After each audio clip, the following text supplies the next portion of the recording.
Hello friends, इस video में हम क्लास +1 का हिस्ट्री का ये फर्स्ट चैप्टर, ये पार्ट हमारा 2 है, इसके बारे में हम देख रहे हैं। तो यहाँ तक हमने देख लिया था। इससे ऊपर आज हम ये गृहस्थ स्थापत्य, इसके बारे में देखेंगे। मोहनजोदड़ो का निचला शहर आवासीय भवनों के उदाहरण प्रस्तुत करता है। इसमें इनमें से कई एक आंगन का केंद्र आंगन पर केंद्रित थे, जिसके चारों ओर कमरे बने थे। संभवतः आंगन खाना पकाने, कताई करने जैसी गतिविधियों का केंद्र था। खासतौर से गर्म और शुष्क मौसम में यहाँ का एक अन्य रोचक पहलू लोगों द्वारा अपनी एकांतता को दिया जाने वाला महत्व था। भूमि तल पर बनी दीवारों में खिड़कियां नहीं हैं। इसके अतिरिक्त मुख्य द्वार से आंतरिक भाग अथवा आंगन का सीधा अवलोकन नहीं होता है। हर घर का ईंटों के फर्श से बना अपना एक स्नानघर होता था, जिसकी नालियाँ दीवार के माध्यम से सड़कों की नालियों से जुड़ी हुई थीं। कुछ घरों में दूसरे तल या छत पर जाने हेतु बनाई गई सीढ़ियों के अवशेष मिले थे। कई आवासों में कुएं थे, जो अधिकांशतः एक ऐसे कक्ष में बनाए गए थे जिनमें बाहर से आया जा सकता था और जिनका प्रयोग संभवतः राहगीरों द्वारा किया जाता था। विद्वानों ने अनुमान लगाया कि यह मोहनजोदड़ो में कुओं की संख्या लगभग 700 थी।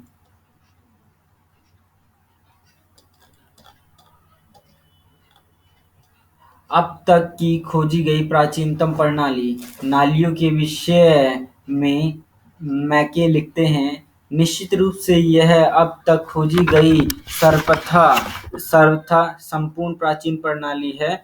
हर आवास गली की नालियों से जोड़ा गया था। मुख्य नाले गहरे नाले गार में जमाई गई ईंटों से बने थे गारे में जमाई गई ईंटों से बने थे और इन्हें ऐसी ईंटों से ढका गया था जिन्हें सफाई के लिए हटाया जा सके।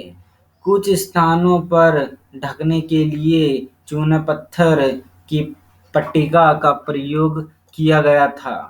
घरों की नालियाँ पहले एक हौदी या मलकुंड में खाली होती थी, जिसमें ठोस पदार्थ जमा हो जाता था और गंदा पानी गली की नालियों में बह जाता था। बहुत लंबे नालों में कुछ अंतराल पर सफाई के लिए हौदियाँ बनाई गई थीं। यह पुरातत्व का एक अजूबा ही है कि मलबे मुख्यतः रेत के छोटे-छोटे ढेर सामान्यतः निकासी के नालों के अगल-बगल पड़े रहते हैं, जो यह दर्शाते हैं कि नालों की सफाई के बाद कचरे को हमेशा हटाया नहीं जाता था। Ernest man early Indus civilisation 1948 जल निकास प्रणाली केवल बड़े शहरों तक ही सीमित नहीं थी, बल्कि ये कई छोटी-छोटी बस्तियों में भी मिली थी। उदाहरण के लिए, लोथल में आवासों के निर्माण के लिए जहाँ कच्ची ईंटों का प्रयोग हुआ था, वहीं नालियाँ पक्की ईंटों से बनाई गई थीं। देखो यहाँ पे गृह स्थापत्य, इसके बारे में देखें क्या कंक्लूजन निकला, समरी इसकी। देखो, जौन सा अपना मोहनजोदड़ो की बात कर रहे हैं, जो कि अभी पाकिस्तान में है, ठीक है। तो मोहनजोदड़ो का अगर निचले शहर की बात करें, तो जौन से अगर हम उसका कोई भी एक उदाहरण ले उन घर का, तो फिर वो आवासीय भवनों का हम उदाहरण ले रहे हैं उनका, तो फिर उन घरों में बीच में एक उन घरों में ना आंगन जरूर होता था, ठीक है ना। तो हम कह सकते हैं कि उनमें कहीं एक आंगन पर केंद्रित थे उनके घर, और जो से उन घरों के चारों ओर कमरे बने हुए थे, ठीक है ना। मतलब कि एक बीच में आंगन होता था, इस आंगन के चारों ओर कमरे बना देते थे, ठीक है। और जो सा ये वाला आंगन है, इस वाले आंगन का उपयोग देखो खाना पकाने के लिए, कटाई करने के लिए, ऐसी गतिविधियां करने के लिए ये इस आंगन का प्रयोग होता होगा। जैसे कि खास तौर पे ऐसा माना जाता है कि फिर जब गर्मी वगैरह बढ़ रही है या फिर मौसम सूखा मौसम है, तो उस टाइम पे ये ये वाला ना जो सा आंगन है ये खाली हो जाता था। मतलब कि ये जब हम कह सकते हैं कि जो सब भू जौन सा ये है अपना घर है, घर होते थे उस टाइम पे मोहनजोदड़ो में। तो जौन सी उनकी दीवारें हैं, उन दीवारों में एक भी खिड़कियां नहीं होती थी, ठीक है ना। जौन से घर है, घर की दीवारों में एक भी आपको खिड़कियां नहीं मिलेंगी। और जौन से इनका अंदर का भाग है, जौन से इसके अतिरिक्त मुख्य द्वार से आंतरिक भाग अथवा आंगन का सीधा अवलोकन नहीं होता था। तो जैसे कि अगर हम सड़क पे खड़े हैं, ऐसे सड़क पे खड़े होकर हम यहाँ से सीधे आंगन को नहीं देख पाते थे, ये कह रहे हैं इसमें। और सड़क पे यानी कि जो सा मेन गेट है, मेन गेट से कभी भी आंगन को नहीं देखा जाता था। और जो सी इनके घरों की हर घर का ईंटों से फर्श बना अपना एक स्नान घर होता था। और जो उनसे हर एक घर में जितने की यहाँ पे घर हैं, तो फिर उन घरों के अंदर ऐसा कह लो कि ईंटों से बना हुआ ईंटों का फर्श होता था। मतलब कि ईंटों का फर्श, वहाँ पे उस फर्श में लोग नहाया वगैरह करते होंगे, ठीक है। और जो सा ये यहाँ पे ईंटों का फर्श हो गया ये, तो यहाँ पे लोग स्नान कर रहे हैं, तो फिर यहाँ पे ना जो सी दीवार है इसमें छेद कर देते थे। तो इस छेद के माध्यम से, और जो सी ये वाली दीवार है, इस दीवार को सड़क के साथ सटा दिया जाता था। तो और यहाँ पे छेद करने के बाद और सड़क के साथ यहाँ पे नाली होती थी। तो जो सब पानी है पूरा का पूरा वो इस नाली में जाता था इस छेद के जरिए। और जो सा कुछ घर ऐसे हैं जहाँ से कुछ घरों में दूसरे तल या छत पर जाते हुए जाने हेतु बनाई गई सीढ़ियों के अवशेष मिलते हैं। तो जैसे कि यहाँ पे अभी हमने कहा है कि फिर ये आंगन है और दूसरे मतलब कि बाकी चारों ओर ये कमरे हैं। तो फिर अगर जैसे कि यहाँ पे हम कहें कि कुछ हमारे पास घर है, जैसे कि ये वाला घर है, ठीक है। इस घर से जो सी इस घर की छत है, तो हम सीढ़ी से गए, इस छत पे चढ़ गए, इस छत पे जाने के बाद दूसरी छत पे जा सकते थे। मतलब कि यहाँ पे हमें सीढ़ियाँ मिली हैं एक छत से मतलब कि दूसरे छत पे जाने के लिए। मतलब कि अगर जमीन से अगर छत पे जाना है तो सीढ़ियों के जरिए से सीढ़ियाँ थी यहाँ पे। और सीढ़ियाँ तो मिल गई, और हमें कई घरों में ना ये कुएं थे, और उसके साथ एक कमरा भी था, और जिसमें अगर बाहर से आया जा सकता था। कई आवासों में कुएं थे जो अधिकांशतः एक ऐसे कक्ष में बनाए जाते थे जिनमें बाहर से आया जा सकता था, और जिनका प्रयोग संभवतः राहगीरों द्वारा किया जाता था। जैसे कि यहाँ पे ये कह रहे हैं कि फिर ये एक बाहर कोई कमरा बना देते, उसके अंदर ये कुआं बना देते थे, और इस वाले कुएं में, इस वाले घर में कोई भी आ जा सकता है। मतलब कोई बाहर से आ रहा है तो वो भी इसके अंदर आके मतलब कि पानी वगैरह ये पी सकता था, ठीक है। और जो से विद्वान है हमारे, उनका अनुमान है कि मोहनजोदड़ो में कुओं की कुल संख्या 700 थी। ये इम्पोर्टेंट है, पूछ लेते हैं कि भाई मोहनजोदड़ो में कुओं की संख्या कितनी थी। ये देख सकते हैं आप, जो सा ये है यहाँ पे आप बताएंगे कि फिर आंगन कौन सा है और दो सीढ़ियाँ कहाँ हैं और आवास का प्रवेश कैसा है, यहाँ पे बता सकते हैं। तो चलो आप बता के इसमें कमेंट बॉक्स में लिखना यहाँ पे क्या क्या है।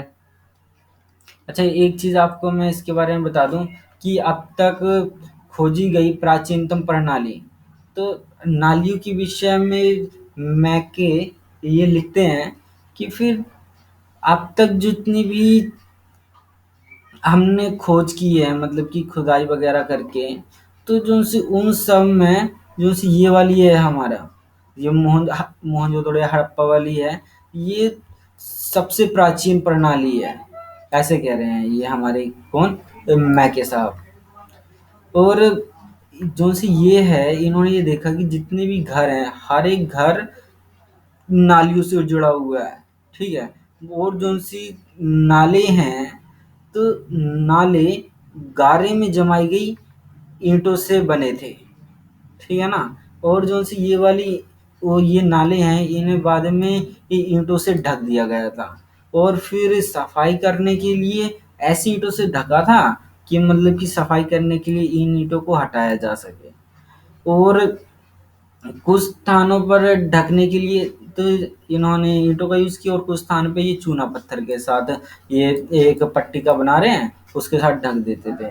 और घरों की जो सी नालियां थी, घरों की नालियां पहले तो एक होदी में या फिर मलकुंड में खाली होती थी, ठीक है। फिर उसके बाद जैसे कि मलकुंड में इकट्ठी होने के बाद, तो जो सा मल है, जैसे कि यहाँ पे ये बना देते थे ऐसे। तो सबसे पहले जो सा घर का गंद वगैरह आ रहा है वो इसके अंदर जाएगा, तो यहाँ पे जो सा सख्त पदार्थ होगा, मल वगैरह होगा, वो तो यहाँ पे इकट्ठा हो जाएगा, और जब ये पूरा भर जाता है, भरने के बाद जो पानी पानी है, पानी यहाँ से चला जाता है, सख्त चीज नीचे बढ़ जाती है, ऐसा होता था। तो जो सा ठोस पदार्थ है, ये यहाँ पे इकट्ठा हो जाता था, और जो सा गंदा पानी है वो नालियों में बह जाता था। और बहुत लंबे इन नालों में कुछ अंतराल पर साफ सफाई के लिए होदियां बनाई गई थीं।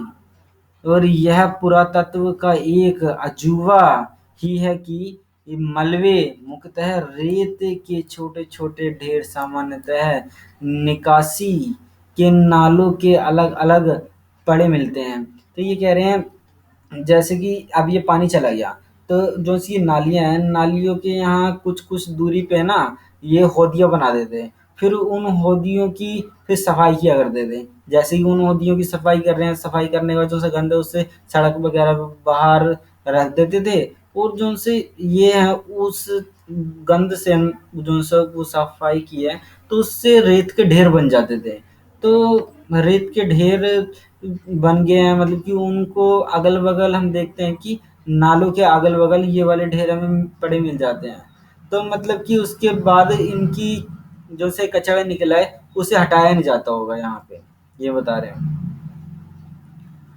तो जल निकास प्रणाली केवल बड़े शहरों तक ही सीमित नहीं थी, बल्कि ये कई छोटी बस्तियों में भी मिली थी। जैसे कि लोथल में आवासों के निर्माण के लिए कच्ची ईंटों का प्रयोग हुआ था, और वहीं नालियां पक्की ईंटों की बनी थी। तो लोथल में जो से घर घर का निर्माण किससे हुआ था, कच्ची ईंटों से। और जो से यहाँ पे नालियां किससे बनी थी, ये पक्की ईंटों से। यह मोनजोदड़ो में एक बड़े आवास का सममितीय अखंड है। कमरा 6 में एक कुआं है। तो आप कमरा 6 देख सकते हैं, कौन सा है कमरा 6, ये क 1 2, ये कमरा 6 है, इसमें एक कुआं बना हुआ है। और जो सा ये है, ये आप दरवाजा देख सकते हैं, यहाँ ये प्रवेश द्वार है। और क्या दिख रहा है आपको इसमें। अच्छा, एक चीज इम्पोर्टेंट आपको अजीब लगी कि जो उनसे घर बनाने के लिए, तो लोथल की बात कर रहे हैं, लोथल कहाँ पे है, गुजरात में। तो यहाँ पे घर तो कच्ची ईंटों से बनाए जा रहे हैं, और जो सी नालियां हैं वो पक्की ईंटों से। अच्छा, अब हम बात करते हैं दुर्ग। दुर्ग पर हमें ऐसी संरचनाओं के साक्ष्य मिलते हैं जिनका प्रयोग संभवतः विशिष्ट सार्वजनिक प्रयोजनों के लिए किया जाता था।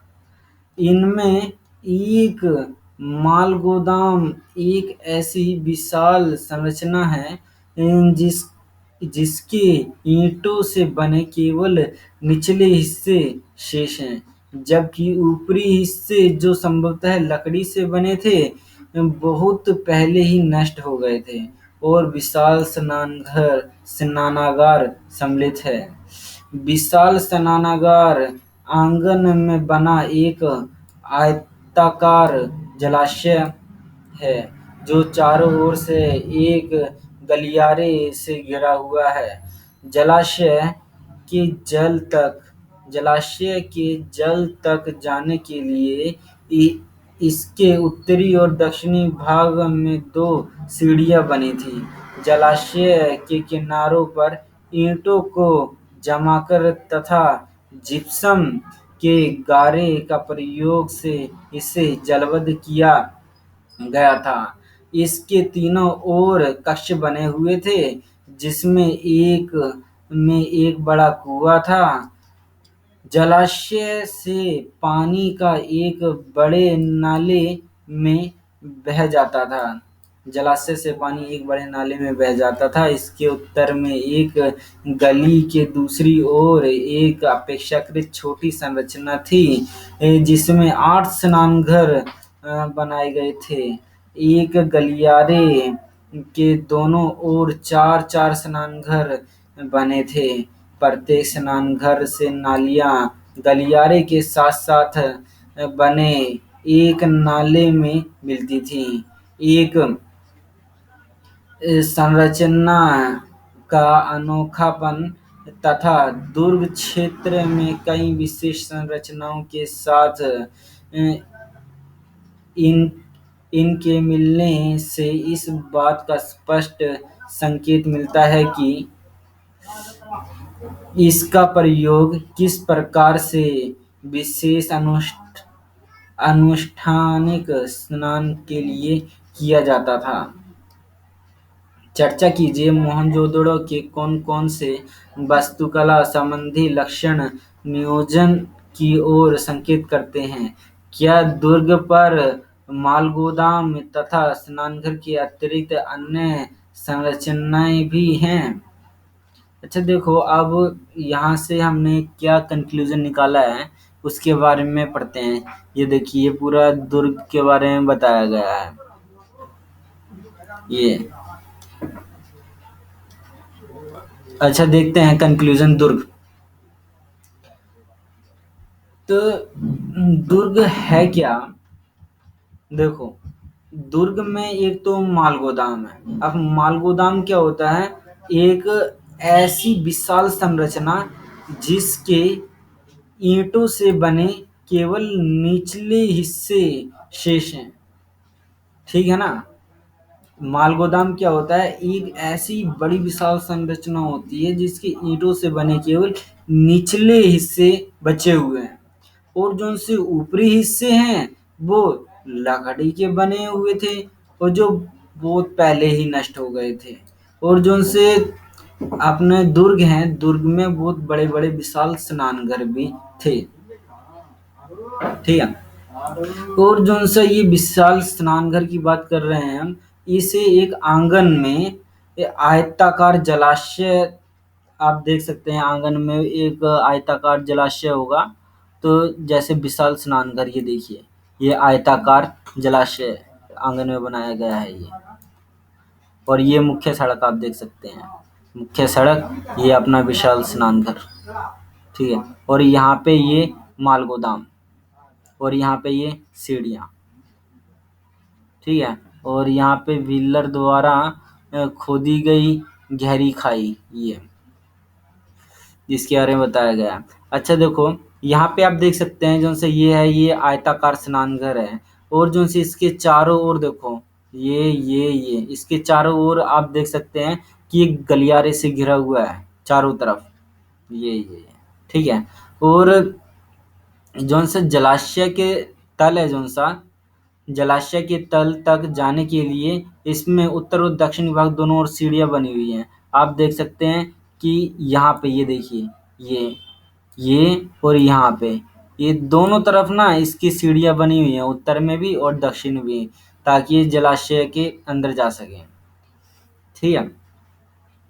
और इसके जलाशय के किनारों पर ईंटों को जमाकर तथा जिप्सम के गारे का प्रयोग से इसे जलबद्ध किया गया था। जो जौन से इसके चारों तरफ है वो एक तो ईंटें लगा दी थी और ईंटों को जमा के लगाया गया था बढ़िया तरीके से, और जिप्सम का गारा लगा दिया था उसके बाद, ताकि उसमें से पानी बाहर न जा सके, पानी जमीन के अंदर न जाए। जौन से इसके अंदर और इसके तीनों ओर कक्ष बने हुए थे। आप देख सकते हैं ये आप देख सकते हैं कि फिर इसके तीन और कक्ष बने हुए हैं। एक तो ये आप कक्ष देख सकते हैं इसके तीनों और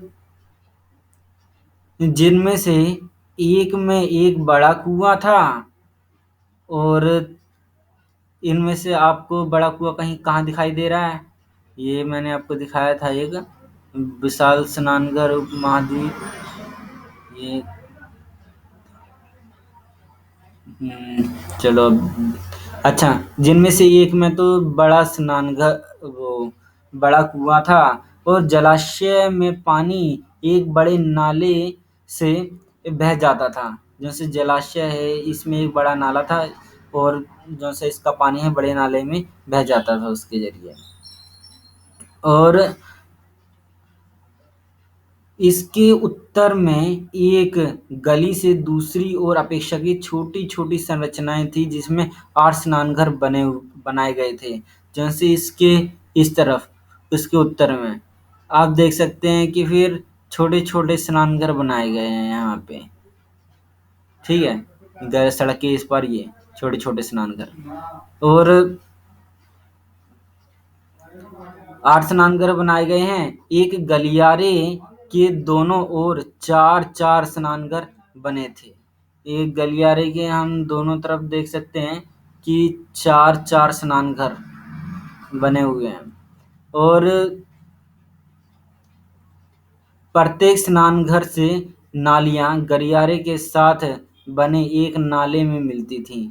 इस संरचना का अनोखापन तथा दुर्ग क्षेत्र में कई विशेष संरचनाओं के साथ उनके मिलने से इस बात का स्पष्ट करते हैं कि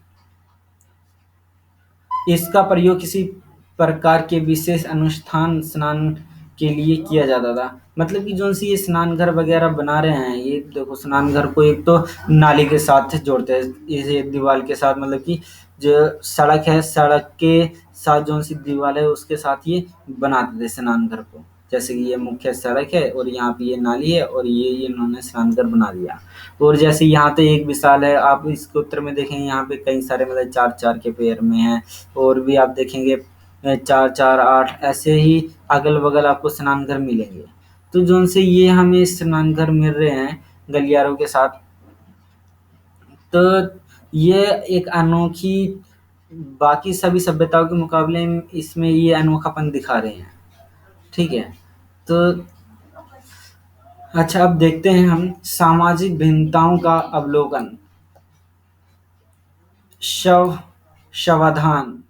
पुरातत्वविद यह जानने के लिए कि क्या किसी संस्कृति विशेष में रहने वाले लोगों के बीच सामाजिक और आर्थिक भिन्नताएं थीं, ये सामान्यतः कई विधियों का प्रयोग करते हैं। इन्हीं विधियों में से एक समाधान का अध्ययन है। आप संभवतः मिस्र मिस्र से विशाल पिरामिडों, जिनमें से कुछ हड़प्पा सभ्यता के समकालीन थे, से परिचित हैं। इनमें से कई पिरामिड राजकीय समाधान थे, जहां बहुत बड़ी मात्रा में धन संपत्ति दफनाई गई थी। हड़प्पा स्थलों से मिले समाधानों में आमतौर पर मृतकों को गर्तों में दफनाया गया था। कभी-कभी सावधान गर्त की बनावट एक दूसरे से भिन्न होती थी। कुछ स्थानों पर गर्त की सतहों पर ईंटों की चिनाई की गई थी। क्या ये भिन्नताएं सामाजिक भिन्नताओं की ओर संकेत करती है? कहना कठिन है। कुछ कब्रों में मृदभांड तथा आभूषण मिले हैं, जो संभवतः एक ऐसी मान्यता की ओर संकेत करते हैं जिनके अनुसार इन वस्तुओं का प्रत्यारोपण प्रयोग किया जा सकता था। पुरुषों और महिलाओं दोनों के सावधानों से आभूषण मिले हैं। 1980 के दशक के मध्य में हड़प्पा के कब्रिस्तान में हुए उत्खनन में एक पुरुष की खोपड़ी के समीप शंख के 3 छल्लों, जेम्स एक प्रकार का उपरतन के मनके तथा सैकड़ों की संख्या में सूक्ष्म मनकों से बना एक आभूषण मिला था। कहीं-कहीं पर मृतकों को तांबे के दर्पणों के साथ दफनाया गया था, परंतु कुल मिलाकर ऐसा लगता है कि हड़प्पा सभ्यता के निवासियों का मृतकों के साथ बहुमूल्य वस्तुएं दफनाना में विश्वास नहीं था। देखो यहाँ पे सावधान में क्या कंक्लूजन निकाल सकते हैं हम कि जब अपने ये पुरातत्वविद हैं कि ये जानने के लिए कि फिर हड़प्पा सभ्यता के लोग क्या संस्कृत विशेष थे, मतलब कि क्या उनमें सामाजिक और आर्थिक कुछ भिन्नताएं थी, उसके बारे में ये पता लगाने की कोशिश कर रहे हैं। तो उसके लिए कई विधियों का प्रयोग कर सकते हैं। पहली विधि आ जाती है उसमें सावधान। सावधान का मतलब क्या है? जैसे कि हमने जैसे मिस्र है हमारा, तो मिस्र में बहुत बड़े-बड़े पिरामिड, तो उनके बारे में देखा ही था, पढ़ा था कि मिस्र में बड़े-बड़े पिरामिड बनाए जाते हैं। मतलब जो कोई मर गया है हड़प्पा सभ्यता के टाइम पे, जो कोई मर गया है तो फिर वो उस पे उसे दफना के पिरामिड बना दिया करते थे। तो जो से कई पिरामिड हैं वो उनमें राजाओं के शव भी होते थे। अगर राजाओं के शव हैं तो फिर उनके अंदर जहाँ पे वो दफन है पिरामिड में, तो उनके पास बहुत सारे धन संपत्ति को भी दफना देते हैं बहुत बड़ी मात्रा में। और जो से ये शव हैं, इन हड़प्पा स्थलों में जो से हमें शव मिले हैं, तो उन्हें ज़्यादातर गतों में दफनाया जाता था। और जो से गत हैं, मतलब कि जो से गट हैं, इनकी बनावट एक दूसरे से बिल्कुल अलग होती थी। और हमने कई स्थानों पे ऐसे देखा है कि जो सी ये गत हैं, इनकी सतहों पर ईंटों की चिकनाई की गई थी। और जो से ये हमें मिली हैं भिन्नताएं, ये सामाजिक भिन्नताओं की ओर संकेत करती हैं। तो यह कहना तो कठिन है, क्योंकि जितने हमें सबके सब कब्रें मिली हैं, तो फिर ज़्यादातर कब्रों में मिट्टी के बर्तन और आभूषण मिले हैं। सबके सब इनमें हमें मिट्टी के बर्तन और आभूषण मिले हैं, तो ये इस मान्यता की ओर संकेत करते हैं, जिसके अनुसार कि अगर कोई बंदा मर गया, तो फिर मरने के बाद उन्हें उन बर्तनों की ज़रूरत पड़ती होगी अगले जन्म में, ऐसा माना जाता है। तो जो से यहाँ पे आदमी और औरत हड़प्पा सभ्यता के टाइम पे जो आदमी औरत जो भी मरे हैं, तो हमें इनके शरीर से ये सोने के आभूषण, सोने के कह सकते, हमें आभूषण मिले हैं, ठीक है। और जो से 1980 के दशक में जब हड़प्पा सभ्यता की खुदाई हो रही थी, तो वहां से हमें एक आदमी मिला है, मतलब कि एक आदमी की खोपड़ी के पास ना हमें एक शंख मिला है और 3 छल्ले मिले हैं। ये शंख के 3 छल्ले मिले हैं। और जैसप जैसप क्या होता है? एक प्रकार का उपरतन होता है। और हमें जैसप के मनके मिले हैं, कहाँ पे? ये हड़प्पा सभ्य कौन सी, ये हड़प्पा के कब्रिस्तान में। और वहां से हमें कई सारे छोटे छोटे मनकों के आभूषण भी मिले हैं, बहुत सारी संख्या में। तो यहाँ पे जो से ये है, कहीं कहीं पे तो हमें जो से दफनाए हुए थे, तो उनके साथ तांबे के ये तांबे के दर्पण, तो उन्हें तांबे के बर्तनों के साथ ही दफनाया जाता था, या फिर तांबे की कब्र वो बना के उनके साथ दफना दिया जाता था, ये हड़प्पा टाइम पे। तो हम कुल मिला के ये कह सकते हैं कि जो उनसे हड़प्पा सभ्यता के निवासी थे, वो मृतकों के साथ बहुमूल्य वस्तुएं दफनाने में विश्वास नहीं रखते थे, क्योंकि यहाँ बहुमूल्य चीजें मिली हैं, बस सिर्फ कुछ ही लोगों के पास मिली हैं, ज्यादातर के पास नहीं मिली हमें। तो आगे हम देखते हैं ये विलासिता की वस्तुओं की खोज। सामाजिक भिन्नता को पहचानने की एक अन्य विधि ऐसी पूरा वस्तुओं का अध्ययन, जिन्हें पुरातत्वविद मोटे तौर पर उपयोगी और विलास की वस्तुओं में वर्गीकृत करते हैं। पहले वर्ग में रोजमर्रा के उपयोग की वस्तुएं सम्मिलित हैं, जिन्हें पत्थर अथवा मिट्टी जैसे सामान्य पदार्थों से आसानी से बनाया जा सकता है। इनमें चक्कियाँ, मृदभांड, सुइयाँ, झावा आदि शामिल है। ये वस्तुएं सामान्य रूप से बस्तियों में सर्वत्र पाई गई हैं। पुरातत्वविद उन वस्तुओं को कीमती मानते हैं जो दुर्लभ हों अथवा महंगी, स्थानीय स्तर पर अनुपलब्ध पदार्थ से अथवा जटिल तकनीकों से बनी हों।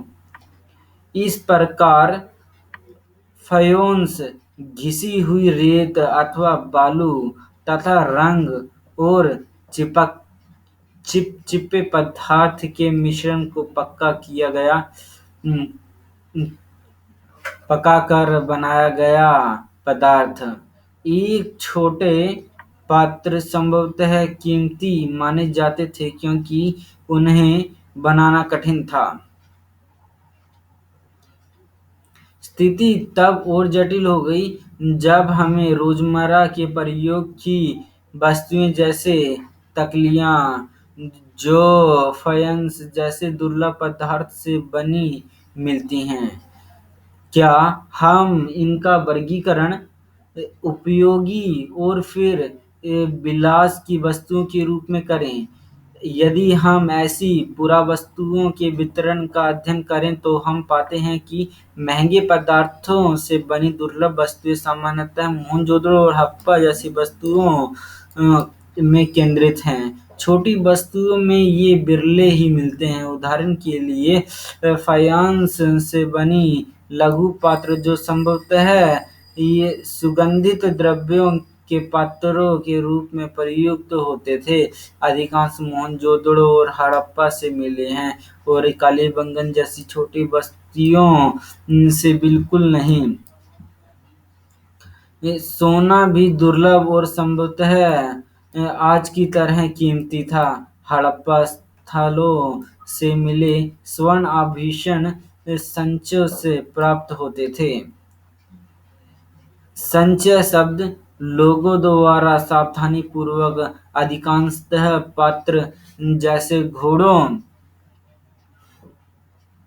पात्र जैसे कि घड़ों में रखी गई वस्तुओं के लिए प्रयुक्त किया जाता है। ऐसे संचय आभूषण को कहते थे, अथवा धातुकर्मी द्वारा पुनः प्रयोग के लिए संभाल कर रखी गई वस्तुओं के लिए यदि किसी कारणवश मूल स्वामी ने इन्हें पुनः प्राप्त नहीं किया, तो ये सब अपने स्थान पर ही रहते हैं जब तक कोई पुरातत्वविद इन्हें खोज नहीं निकालता। देखो, विलासिता की वस्तुओं की खोज। इससे हमने क्या कंक्लूजन निकाला? अच्छा, जो सा ये देख रहे हो आप चित्र, ये पात्र, ये फाइंस से बना हुआ है, फाइंस का।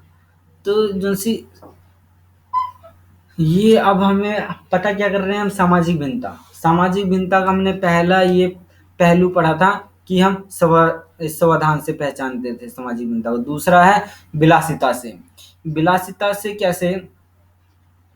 तो विलासिता से जैसे जो से हमारे पुरातत्वविद हैं, तो वस्तुओं का अध्ययन करते हैं, ठीक है, पुरावस्तुओं का अध्ययन करते हैं। तो जो उनसे उन वस्तुओं को उपयोगी और विलास की वस्तुओं में वर्गीकृत करते हैं। तो जो उनसे पहले वर्ग में तो ये आती हैं, जैसे रोजमर्रा की वस्तुएं जो उनसे यूज करते हैं। रोजमर्रा की वस्तुएं जैसे कि जिन्हें पत्थर से और मिट्टी जैसी चीजों से बनाया जाता होगा, ठीक है। और इनमें कौन-कौन सी चीज़ें आ जाती हैं पहले वर्ग में ये? जैसे चक्कियाँ, मृदभांड, सुइयाँ, छावा, ये सब चीज़ें। और जौन-सी ये वाली चीज़ें हैं, ये बस्तियों में मतलब कि हर एक जगह मिलेंगी आपको। जौन-सी अपने पुरातत्वविद हैं, ये उन चीज़ों को कीमती मानते हैं, जो मतलब कि आसानी से नहीं मिलती, जो दुर्लभ हों और महँगी महँगी हों, स्थानीय स्तर पर अनुपलब्ध पदार्थ से, ठीक है? और जटिल तकनीकों से बनी हों। जैसे कि ये आप देख रहे हो, ये फाइंस से बना हुआ है। अब फाइंस क्या होता है? ये घिसी हुई रेत अथवा बालू तथा रंग और चिपचिपे पदार्थ के मिश्रण से ये पका कर बनाया गया पदार्थ, उसे हम फाइंस कहते हैं। किस-किस से? घिसी हुई रेत, बाल और रंग और चिपचिपे पदार्थ के मिश्रण से पकाकर बनाया गया पदार्थ। जैसे ये छोटे पात्र हैं, इन छोटे पात्रों को कीमती माना जाता है क्योंकि इन्हें बनाना बहुत ज़्यादा कठिन था। और स्थिति तब और जटिल हो जाती है जब हमें रोजमर्रा के प्रयोग की वस्तुएं जैसे कि तकलियां, जो फाइंस जैसे दुर्लभ पदार्थ से बनी मिलती हैं। तो इनका वर्गीकरण उपयोगी या फिर विलास की वस्तुओं के रूप में करें। अच्छा देखो, जब हमने ये पाया कि यहाँ पे महंगे पदार्थ से बनी हुई दुर्लभ वस्तुएं, ये हमें महंगे पदार्थ से बनी हुई दुर्लभ वस्तुएं ये हमें कहाँ पे मिली है? ज़्यादातर मोहनजोदड़ो में और हड़प्पा में मिली हैं। मतलब कि इन जैसी बस्तियों में ही केंद्रित थी ये। छोटी वस्तुओं में ये बहुत कम ही मिलती हैं। छोटी वस्तुओं में जैसे कि फाइंस से बने हुए लघु पात्र, लघु पात्र जौन से ये हैं, ये खुशबू देने वाले ये पदार्थ के लिए यूज़ करते होंगे इनका।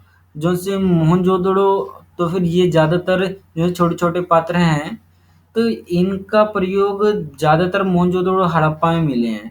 तो और कालीबंगा में तो बहुत ज़्यादा छोटी बस्तियाँ होती थी, वहाँ पे नहीं मिलते बिल्कुल भी ना।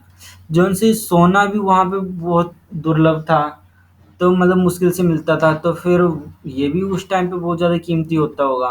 तो जो उनसे हड़प्पा स्थल से मिले स्वर्ण आभूषण संचय से प्राप्त होते थे। अच्छा, संचय क्या है? संचय लोगों द्वारा सावधानी पूर्वक, तो अधिकांशतः जैसे पात्रों जैसे कि घड़ों में रखी गई वस्तुओं के लिए प्रयुक्त किया जाता है। अच्छा, संचय क्या होते हैं? जैसे कि सोने वगैरह को ना एक घड़े वगैरह में रख देते थे, तो जो सब वो घड़े वगैरह पात्र हैं, बर्तन हैं, उन्हें हम संचय कह देते हैं। और जो से ऐसे संचय हैं, इन संचयों में आभूषण हो सकते हैं हमारे, या फिर धातु से निर्मित की हुई, मतलब जिसे दोबारा प्रयोग में लाया जा सके, ऐसी वस्तुएं होती थी। मतलब कि किसी कारणवश मूल स्वामी ने इन्हें पुनः दोबारा प्राप्त नहीं किया हो, तो ये तब भी अपने ही स्थान पे पर ही रहते हैं जब तक कि कोई पुरातत्वविद इन्हें खोज नहीं लेता। अच्छा, अब हम देखेंगे शिल्प उत्पादक के विषय में जानकारी, ये हम अगली वीडियो में देखेंगे। इस वीडियो में इतना ही।